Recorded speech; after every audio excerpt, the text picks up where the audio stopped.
늑대는 억울해. 자, 늑대에 대해 어떻게 생각하나요? 당연히 나쁘죠. 사납고 심술쟁이에요. 늑대요? 힘은 센 것 같지만 좀 바보 같은데요. 늑대 나빠! 거짓말쟁이! 우릴 잡아먹으려고 했어요! 네, 모두들 늑대를 싫어하는 것만은 확실한 것 같습니다. 말도 안 돼.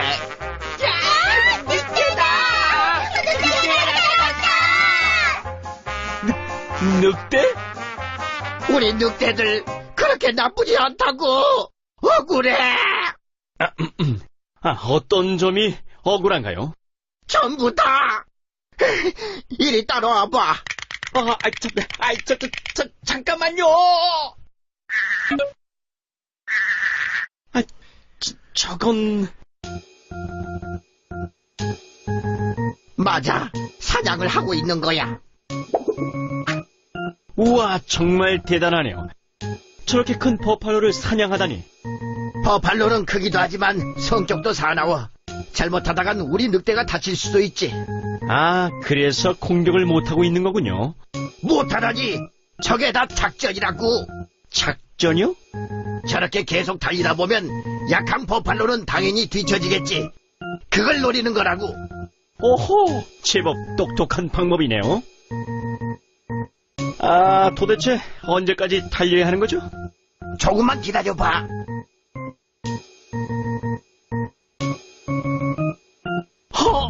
이때다. 공격해라. 봤지? 우리 늑대는 이렇게 용감하고 지혜롭게 사냥한다고. 대단하군요. 아직 놀라긴 일러.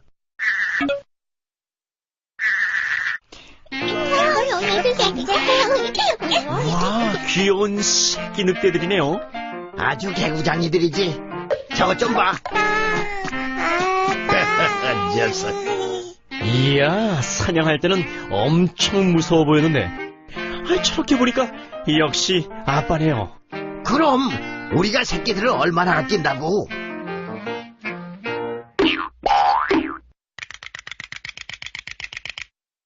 많이들 먹거라. 오, 아니, 새끼들에게 뭘 먹이는 거죠? 진정하라고. 저렇게 해서 줘야 새끼들이 소화를 잘 시키거든. 아, 그런가요?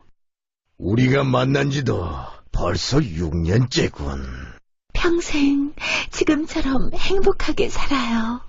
6년? 6년 동안 쭉 저렇게 살았단 말입니까? 뭘 놀래. 우리 늑대들은 한 번 짝을 지으면 평생 함께 사는걸. 대단한 사랑이네요. 실례잖아. 그만 봐.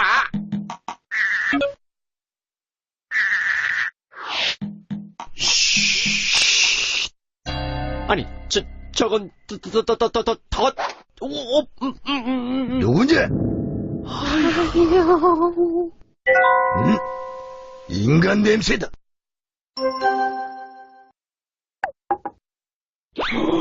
정말 똑똑하네요.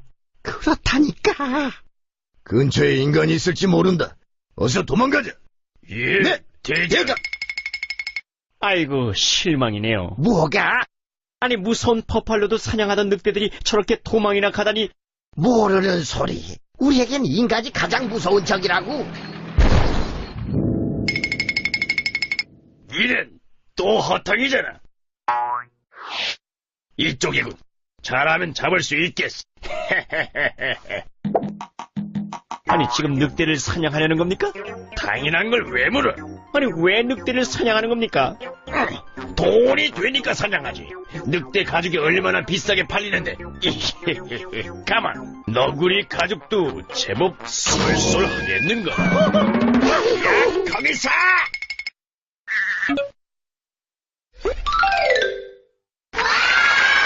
정말 흥미진진한 취재였습니다. 그동안 늑대에 대해 너무 몰랐던 것 같네요. 그럼 동화책엔 우리가 욕심쟁이에 바보, 심술쟁이, 겁쟁이로 나오지만 그건 다 우릴 싫어하는 인간들이 지어낸 이야기일 뿐이야.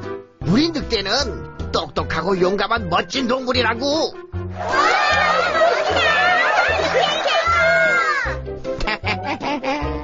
지금까지 특집 방송 늑대는 억울이었습니다.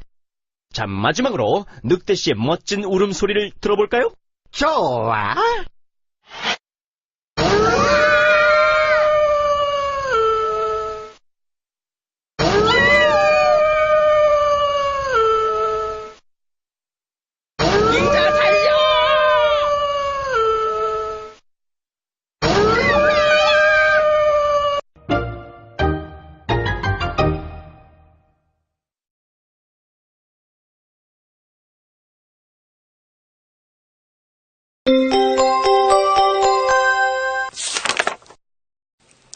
마부가 나귀 등에 짐을 싣고 거리로 들어섰습니다.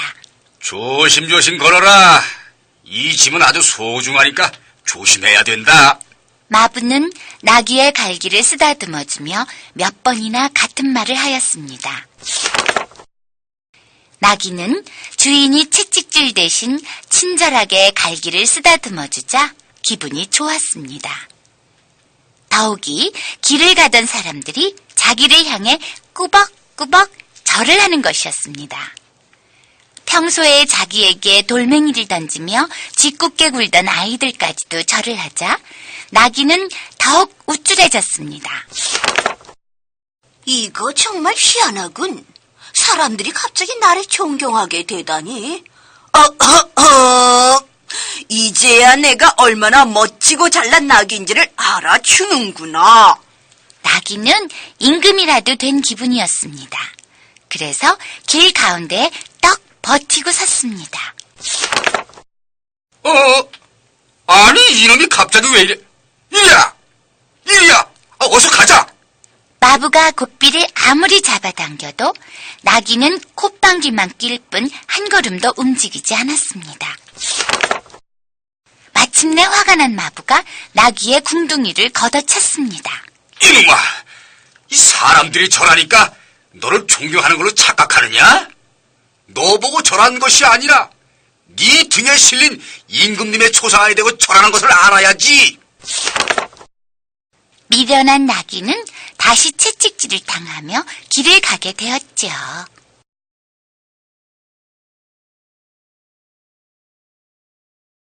누가 방울을 달지? 어느 날 쥐들이 모여 회의를 열었습니다. 첫 번째 쥐가 말했습니다. 요즘 우리 쥐들이 고양이에게 물려 죽어가서 정말 큰일이야. 무슨 수가 없을까? 그러자 두 번째 쥐가 말했습니다. 정말 하루도 마음 놓고 살 수가 없어요. 이러다간 우리 모두 죽고 말 거예요. 쥐들은 고양이에게 잡아먹히지 않을 방법을 열심히 궁리했습니다. 우리가 한꺼번에 고양이에게 덤벼들면 어떨까요? 그거 어리석어요. 우리 힘으로 어떻게 고양이를 이기겠어요? 고양이를 이길 생각은 버려야 돼. 대신 어떻게 하면 고양이가 가까이 오는 것을 알아낼 수 있을까를 궁리해봐요. 쥐들은 머리를 맞대고 궁리했지만 좋은 방법이 떠오르지 않았어요. 제일 뒤쪽에 앉아있던 쥐가 앞으로 나서며 말했습니다. 고양이 목에다 방울을 달면 어떨까요? 그러면은 고양이가 다가올 때 딸랑딸랑 방울 소리가 나지 않겠어요? 좋은 생각이야. 방울 소리가 나면 얼른 도망치면 되겠군. 쥐들은 손뼉을 치면서 기뻐했습니다. 그때 늙은 쥐가 말했습니다. 좋은 방법이긴 한데 대체 고양이의 목에다 누가 방울을 달지? 이 말에 쥐들은 서로 눈치만 살폈습니다. 그러다가 하나 둘 쥐구멍 속으로 꽁무니를 빼고 말았죠.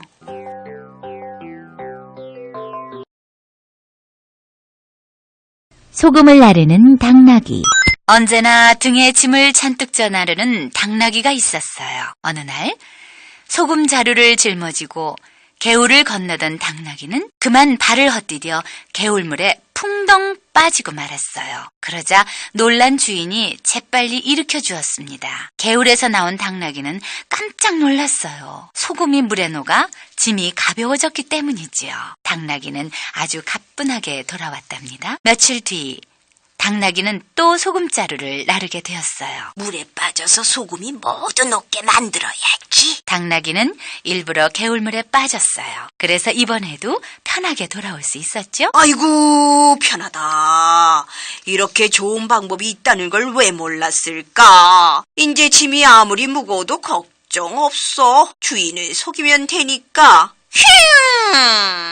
그러나 주인은 당나귀가 꾀를 부린다는 것을 알고 단단히 혼내줘야겠다고 마음먹었어요.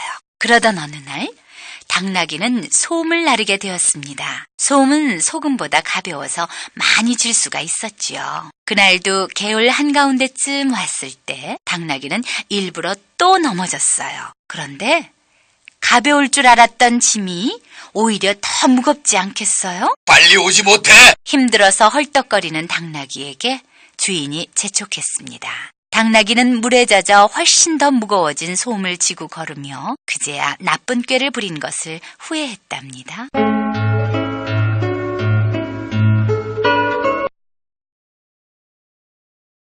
호랑이를 잡은 바보. 옛날에 한 바보가 어머니와 단둘이 살고 있었습니다. 하는 일이라곤 하루 종일 밥 먹고 똥 싸고 밥 먹고 똥 싸고 하는 일뿐이었죠. 하루는 어머니가 보다 못해 이렇게 소리쳤습니다. 아이고 이놈아, 다른 집 아이들은 나무도 해오고 땅도 파고 오는데 너는 도대체 뭐가 되려고 밥만 먹고 똥만 싸냐? 그러자 바보는 괭이를 들고 마당에 나가더니 땅을 깊이 팠어요. 그리고는 구멍에다 푸드득 똥을 싸고 다시 흙을 덮더니 그 위에 깨를 한 섬 부었습니다. 어머니는 기가 막혀 혀를 끌끌 찼습니다. 아니 저놈이 어쩌려고 저런디야. 며칠이 지나자 그 자리에 깨나무가 수북히 나더니 깨가 주렁주렁 열렸어요.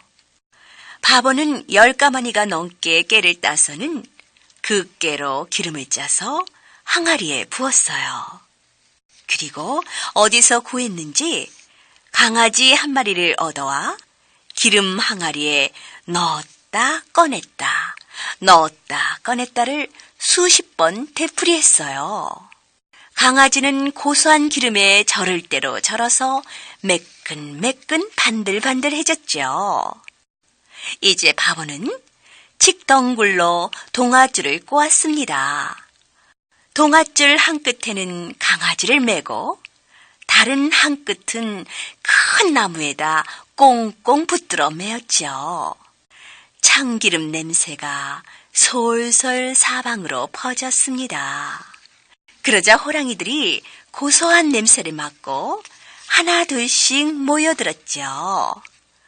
호랑이 한 마리가 날름 강아지를 삼켰습니다. 그런데 강아지가 하도 미끌미끌 삼키자마자 호랑이 똥구멍으로 홀딱 빠져나왔죠. 이렇게 나온 강아지를 다른 호랑이가 집어삼키면 또다시 똥구멍으로 홀딱 빠져나왔습니다. 그러면 또 다른 놈이 와서 강아지를 홀딱 삼키고 그 강아지가 똥구멍으로 쏙 나오고 이렇게 삼키고 나오고를 수십 번 되풀이하자 호랑이 수십 마리를 줄줄이 동아줄에 깨어 잡게 되었지요. 이렇게 해서 바보는 호랑이를 판 돈으로 잘 먹고 잘 살았답니다.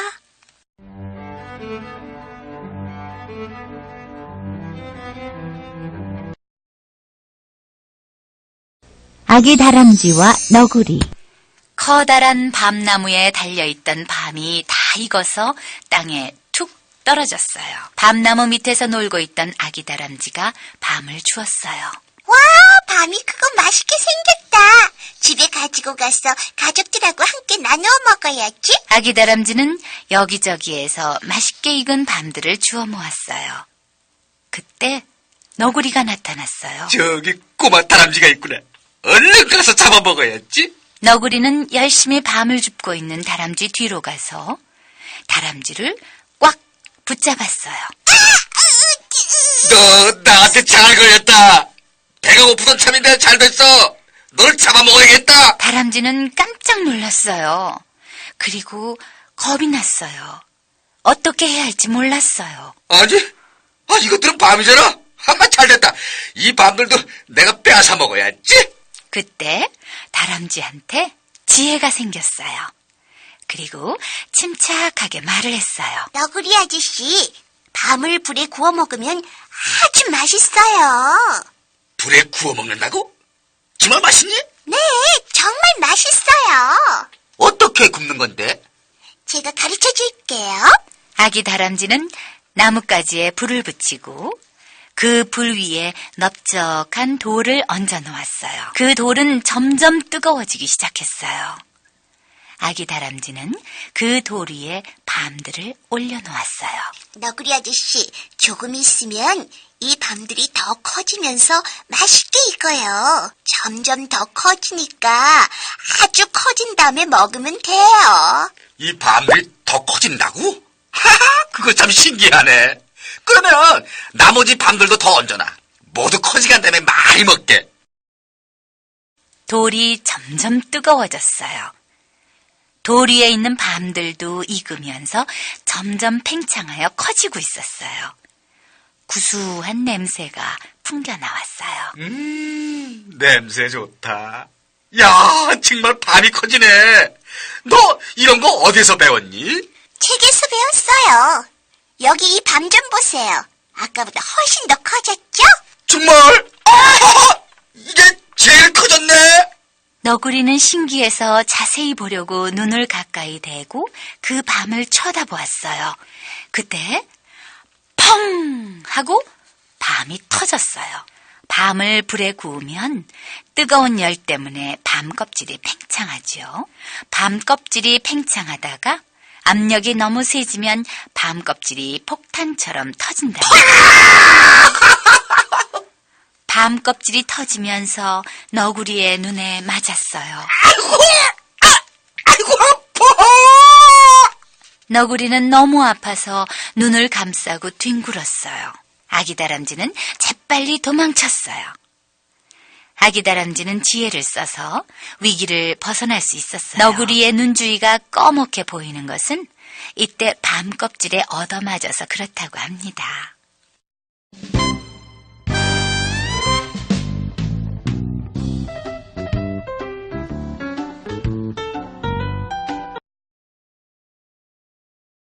농부와 어리석은 사자. 배고픈 사자가 어슬렁어슬렁 마을로 내려왔습니다. 아주 좋은 냄새인걸. 어디서 나는 걸까? 냄새를 따라가 보니 아가씨가 지나가고 있었습니다. 사자는 잡아먹을 작정으로 살금살금 다가갔습니다. 그런데 예쁜 모습에 그만 반하고 말았어요. 사자는 아가씨의 뒤를 따라갔습니다. 아가씨는 농부의 딸이었습니다. 마을에서 제일 아름다운 처녀였죠. 나는 저 아가씨와 결혼해야겠어. 사자는 농부집 문을 똑똑 두드렸습니다. 누구시죠? 예, 저는 숲의 왕 사자입니다. 대개 따님을 사랑하게 되어 결혼을 허락받으러 왔습니다. 예? 농부는 깜짝 놀랐죠. 그러나 섣불리 거절할 수는 없었어요. 사자의 날카로운 발톱과 이빨이 용서하지 않을 테니까요. 농부가 이러지도 못하고 저러지도 못하고 있을 때 영리한 딸이 다가와 소곤댔습니다. 그래. 그렇게 하면 되겠구나. 농부의 얼굴이 활짝 개었습니다. 사자님. 저도 용감한 사자님을 이 사위로 맡고 싶답니다. 하지만 제 딸은 당신의 날카로운 이빨과 발톱을 무서워합니다. 날카로운 이빨과 발톱만 없다면 허락할 수 있겠는데요.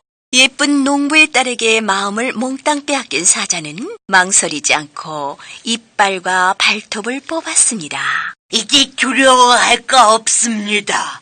저는 이빨도 없고 발톱도 없답니다. 그 소리를 듣자 농부는 몽둥이를 들고 달려나왔습니다. 이놈아! 이빨 빠진 사자는 개와 다름없다는 걸 알아야지!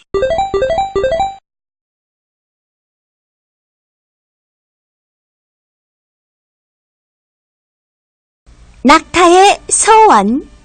낙타가 길을 걸어가다가 소를 만났습니다. 소는 낙타의 머리를 빤히 쳐다보면서 말했습니다. 어때?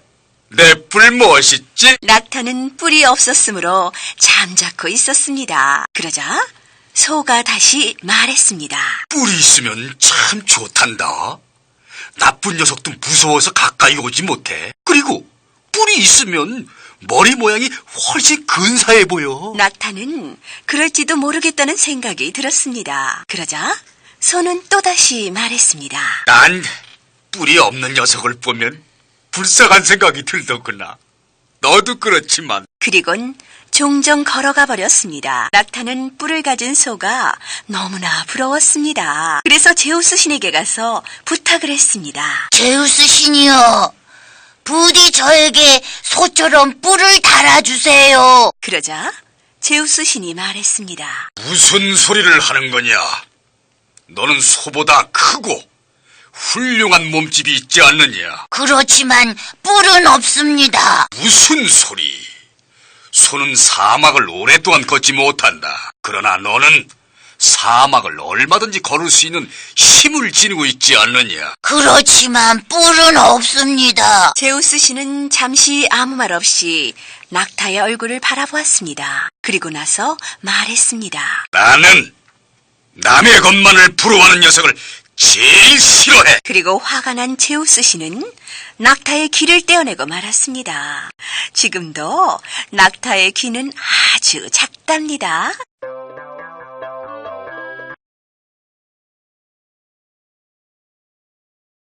꼬리 없는 여우. 여우가 덫에 걸려 목숨만은 건져놓고 볼 일이라고 기꺼이 자기 꼬리를 버린 채 도망쳤습니다.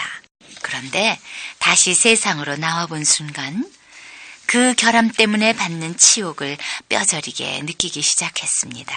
그래서 꼬리 없이 도망치기보다는 죽는 편이 더 낫다고까지 생각하게 되었습니다. 그러나 재난을 되도록 잘 꾸며보려고 결심하고 다른 여우들을 불러 모아 너희들도 내 본을 따면 어떠냐고 제안을 했습니다. 아하, 여러분. 지금 내가 얼마나 태평스럽고 기분 좋게 돌아다니고 있는지 상상도 못할 것입니다. 자기 자신이 이런 점을 시험해보지 않았다면 나 역시 이런 것은 여간해서 믿을 수가 없었을 것입니다. 그러나 사실상 이 점을 조리 있게 생각해본다면 이 꼴이란 또한 얼마나 꼴사납고 불편하고 불필요한 것입니까? 그러므로 우리들이 여우로서 이런 것을 이렇게 오랫동안 곧잘 참고 왔다는 이 점이 이상해서 죽을 지경이랍니다. 이런 까닭으로 우리의 훌륭한 형제들이요, 내가 기꺼이 여러분에게 제공코자 생각하는 이 경험에 의해 여러분들이 모두 얻는 바가 있어 오늘 이후 모든 여우들이 그 꼬리를 잘라버릴 것을 나는 제안합니다. 이런 말을 듣고 나이가 든 한 마리의 여우가 앞으로 나서서 말했습니다. 여보게, 난 오히려 이렇게 생각하네. 만약 자네 자신의 꼬리를 되찾을 희망이 조금이라도 있다면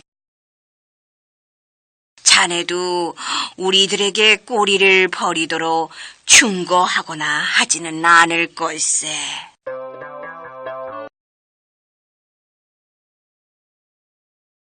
감기 든 여우. 숲속의 왕 사자가 병들어 누웠습니다. 그래서 양과 늑대와 여우가 병문안을 왔어요. 며칠 동안 누워만 있었더니 입에서 귀귀한 냄새가 나는구나.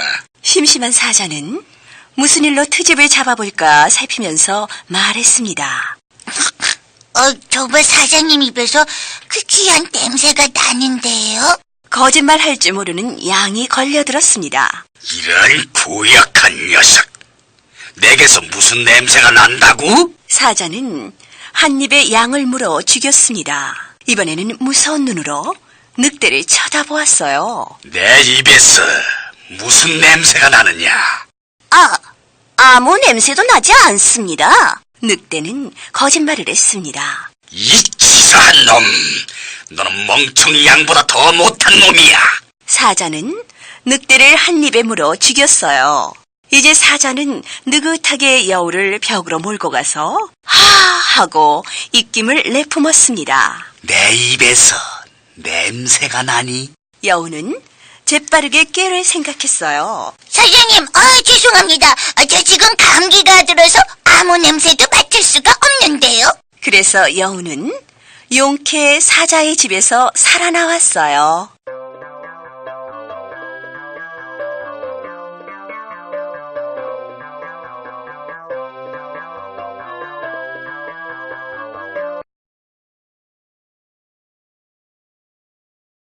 여우와 고양이. 안녕하세요, 여우님. 숲속을 지나던 고양이가 여우를 만났어요. 고양이로구나. 여우도 아는 체를 했죠. 근데 고양아, 어디 가는 길이니? 여우가 물었습니다. 심심해서 그냥 나들이 나왔어요. 너 그러다가 사나운 짐승들이라도 만나면 어쩌려고 그러니?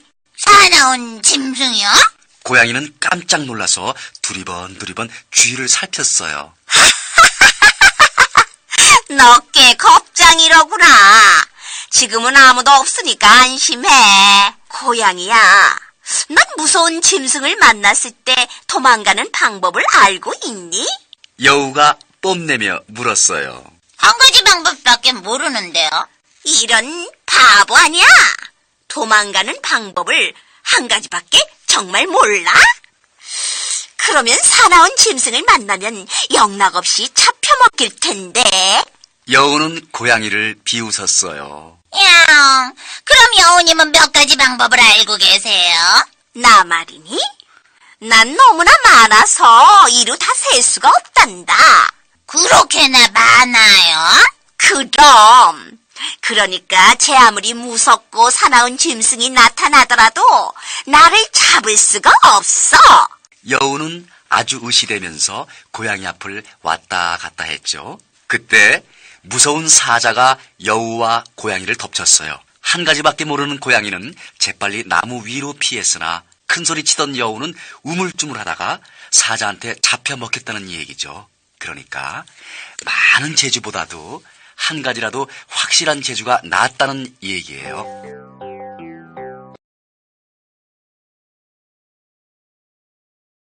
사자와 멧돼지의 화해.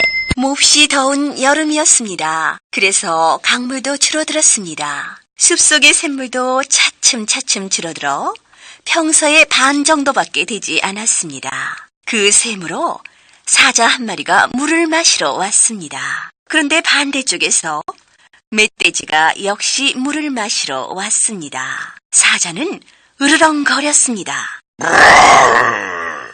물러서! 내가 물을 마실 거야. 당치도 않아. 내가 물을 마실 테다. 멧돼지도 지지 않았습니다. 마침내 사자와 멧돼지 사이에 싸움이 벌어졌습니다.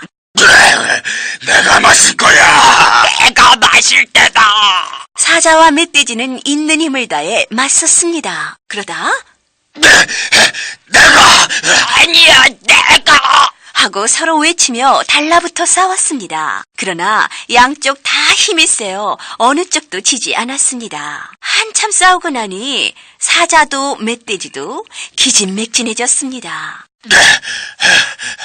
잠시 쉬자. 그리고 나서 다시 시작하자. 그래, 좋아. 사자와 멧돼지는 헉헉거리면서 주저앉았습니다. 그러다 그런데 주위에는 벌써 독수리가 모여 있지 않겠어요? 독수리는 싸움에 져서 죽은 쪽의 고기를 먹으려고 기다리고 있는 것입니다. 사자와 멧돼지는 서로 얼굴을 마주 보았습니다. 아, 이봐. 저 독수리 좀 봐. 알고 있어. 그리고 나서 사자와 멧돼지는 제각기 생각을 해보았습니다. 독수리의 밥이 되려고 하다니 어리석은 짓이야. 같이 물을 마시면 되는 것을. 오라, 물을 나누어 마시면 되잖아. 싸움을 그만두자. 그래, 그만두기로 하자. 사자와 멧돼지는 화해를 했습니다. 그리고 사이좋게 샘물을 마셨답니다.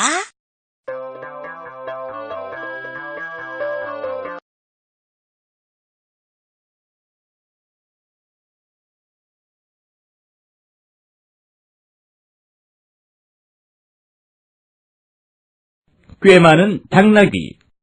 나귀에 물건을 싣고 팔러 다니는 장사꾼이 있었습니다. 무엇이든 싼 물건이 있으면 사서 나귀 등에 싣고 다음 마을로 갔습니다. 그리고 그 거울에 특산물을 사서 싣고 다른 마을로 가는 것이었습니다. 한 번은 바닷가 마을에서 소금을 한 바리 사서 싣고 다음 마을로 가게 됐습니다. 아이고, 무거워라. 소금이란 굉장히 무거운 물건이고,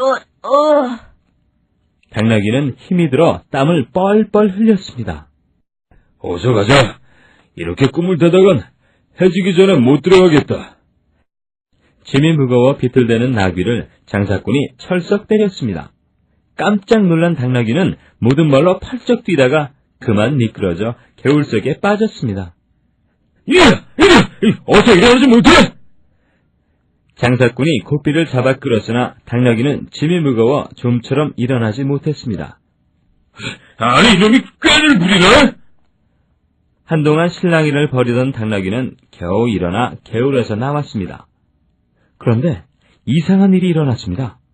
물에 흠뻑 젖었기 때문에 짐은 더 무거울 줄 알았는데 오히려 가벼워지질 않았겠습니까? 이상하다. 어째서 짐이 가벼워졌지? 당나귀는 이상하다는 듯 고개를 흔들었습니다. 알 수 없는 일이다. 다음 개울에서 한 번 더 넘어져 볼까? 이렇게 생각한 당나귀는 다음 개울에서 일부러 넘어졌습니다. 이놈이 꾀를 부리는구나! 장사꾼은 화가 나서 채찍으로 마구 후려쳤습니다. 내 추측이 맞군. 개울에서 한 번 넘어질 때마다 짐은 훨씬 가벼워진단 말이야. 꽤 많은 당나귀는 기분이 좋아서 혼자 웃었습니다. 요놈이 꾀를 부려가지고 나를 골탕 먹이려 드는군. 화가 난 장사꾼은 당나귀를 혼내주려는 궁리를 했습니다. 그래서 다음 마을에서는 소금을 팔고 솜을 한 바리 사서 실었습니다. 솜은 물을 먹으면 점점 무거워지기 때문입니다. 아무리 꾀가 많은 당나귀라 하더라도 이런 사실은 모르고 있었습니다. 한참 가다가 개울을 건너게 되자 또 일부러 넘어졌습니다. 그러나 당나귀가 개울에서 나왔을 때는 짐이 훨씬 더 무거워져 있었습니다. 소금은 물에 녹아서 짐이 가벼워졌지만 솜은 물을 먹기 때문에 더 무거워진 것입니다. 불쌍한 당나귀는 물 먹은 솜을 등에 지고 비틀비틀 힘겹게 걸어갔습니다. 아니, 이놈아! 왜 이리 늑장을 부리는 거야? 어서 가자!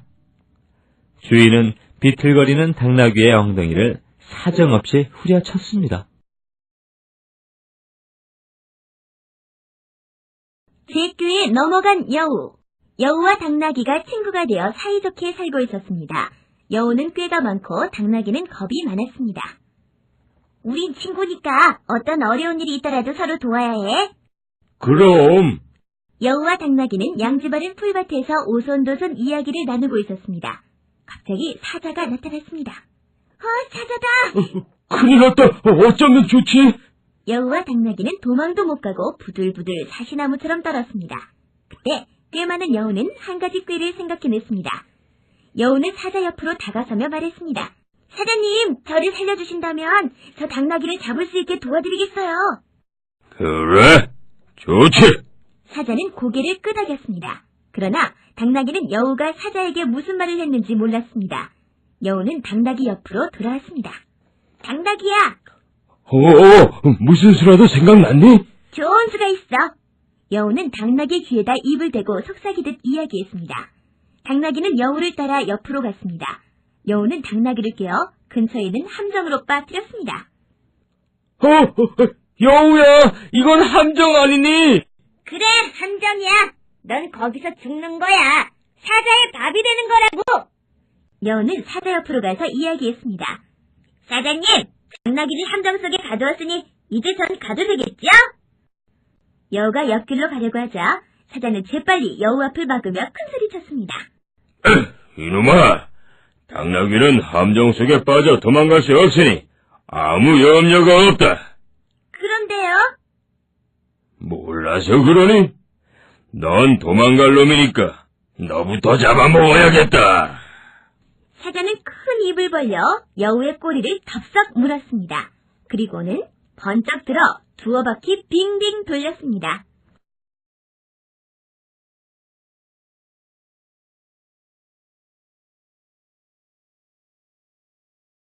사자 가죽을 쓴 당나귀. 당나귀가 길을 가다가 죽은 사자의 가죽을 발견했습니다. 이건 내가 가져가서 털외투로 써야겠다. 당나귀는 황갈색 털이 달린 사자의 가죽을 주워서 자기의 몸에 걸쳤습니다. 우와, 이 얼마나 멋진 외투냐. 내 몸에 꽉 맞는구나. 당나귀는 기뻐서 껑충껑충 뛰면서 들판을 달려갔습니다. 평소에 자기를 얕잡아 보던 동물들에게도 모습을 보이고 싶었습니다. 그러자 겁 많은 동물들이 무서워 벌벌 떨며 흩어져 달아났습니다. 아니, 내가 그처럼 무섭나? 당나귀는 재미도 있고 어깨가 으쓱거려졌습니다. 당나귀는 점잖고 권위 있게 사자의 흉내를 내보았습니다. 그러나 그의 입에서 나온 소리는 당나귀의 울음소리에 불과했습니다. 어라, 저건 당나귀 울음소리 아냐? 그러고 보니까 당나귀 놈이 사자 가죽을 쓰고 날뛰는군. 꽤 많은 여우는 당나귀의 정체를 알아차리고 가까이 다가갔습니다. 당나귀는 그것도 모르고 여전히 사자의 흉내를 냈습니다. 잡아먹겠다. 사자 가죽을 쓴 당나귀가 사자의 흉내를 내며 여우를 겁주려 했습니다. 토끼를 겁주어 도망치게 하고 양떼를 겁주어 흩어지게 했던 수법을 여우에게도 써먹으려 했던 것입니다. 난 조금도 겁나지 않아. 꼬리가 두 달린 동물은 거리가 없거든. 여우가 싸늘하게 웃으며 당나귀 꼬리를 잡아당겼습니다. 당나귀는 아파서 비명을 질렀습니다. 발톱이 달아서 발이 뭉툭한 사자는 겁날 게 없거든. 그러면서 여우는 당나귀의 앞다리를 살짝 깨물었습니다.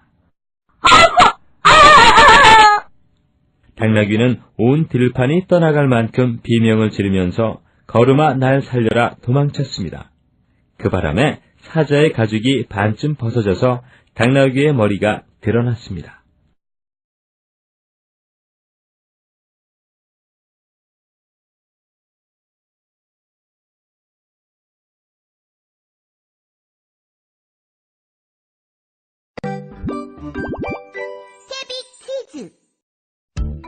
당나귀와 소금.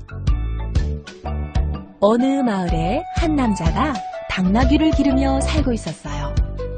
남자는 해변가에 소금이 굉장히 싸다는 소문을 들었어요. 그래서 당나귀를 끌고 소금을 사러 갔답니다. 이만하면 됐군. 자, 이제 집으로 가자. 하지만 많은 소금을 실은 당나귀는 짐이 무거워 걷는 것이 힘들었어요. 너무 무겁잖아. 지친 당나귀는 개울을 건너다 그만 물에 빠져버렸어요.